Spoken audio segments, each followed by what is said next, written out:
میرا نام مہاجر اتاری ہے، میں انڈونیشیا کے صوبے آچے سے ہوں۔ یا سیدی، میرا آپ سے یہ سوال ہے کہ اگر ہمیں رستے میں کچھ پیسے رکھے ہوئے ملیں تو کیا ہم اسے اٹھا سکتے ہیں یا نہیں؟ اور اگر ہم اسے اٹھا چکے ہوں تو کیا ہم اسے استعمال کر سکتے ہیں خود کے لیے، یا ہم اسے صدقہ کر دیں؟ اس کے مختلف مسائل ہیں، یہ لقطہ کہلاتے ہیں۔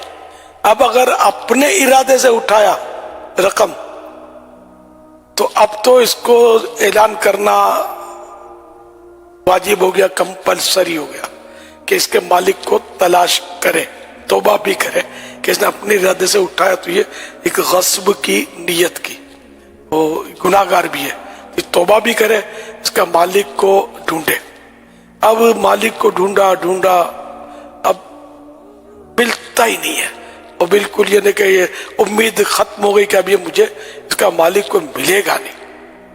تو اب یہ کہ وہ رقم جو ہے کسی ایسے شخص کو جس کو زکوٰۃ دینا جائز ہو، فقیر شرعی جس کو بولتے ہیں، تو اس کو مطلب یعنی کہ یہ رقم دے دے۔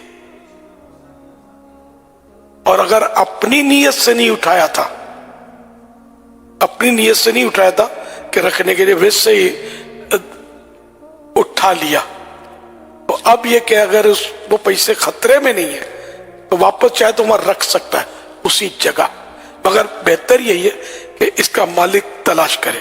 اب مالک تلاش کیا اس نے، مگر یہ کہ امید نہ رہی، اتنا ڈھونڈا، تو اب یہ رقم جو ہے چاہے تو مطلب کسی مسجد کے چندے میں ڈال دے، چاہے تو کسی مدرسے کے چندے میں ڈال دے، چاہے تو کسی شرعی فقیر کو دے دے۔ اگر خود شرعی طور پر ایسا ہے کہ یہ زکوٰۃ دے سکتا ہے، ایسا فقیر ہے تو خود بھی رکھ سکتا ہے۔ یہ دوسری جو میں نے قسم بتائی نہیں، یہ اس کے لیے یہ مسئلہ ہے۔ پہلی وہی ہے خود نہیں رکھ سکتا، وہی طریقہ اس کا جو میں نے عرض کیا، اس پر عمل کرنا ہے۔ دو صورتیں، اور مزید بھی اس میں کچھ تفصیلات بعض مسائل میں ہیں، وہ بہار شریعت کے 10ویں حصے، بہار شریعت کے 10ویں حصے میں لقطے کا بیان، اس کو اب یہ تو ظاہر انڈونیشیا والے تو پڑھنے سے رہے، ان کے ہاں اب یہ ہوتے بھی شافعی ہیں، ان کے ہاں ہو سکتا ہے کہ اس طرح کے احکام میں کچھ اور بھی مسائل ہوں، فقہی مسائل ان کو اپنے شافعی علماء سے ہی معلوم کرنے چاہیے۔ ہم تو حنفی کے اس میں بتاتے ہیں، ان کے لیے کوئی ہو سکتا ہے کہ مسئلے کا مسئلہ کھڑا ہو سکتا ہے، یہ بھی ان کو سمجھا دیں۔ صلو علی الحبیب صلی اللہ تعالی صلی اللہ علیہ محمد صلی اللہ علیہ تعالی وسلم۔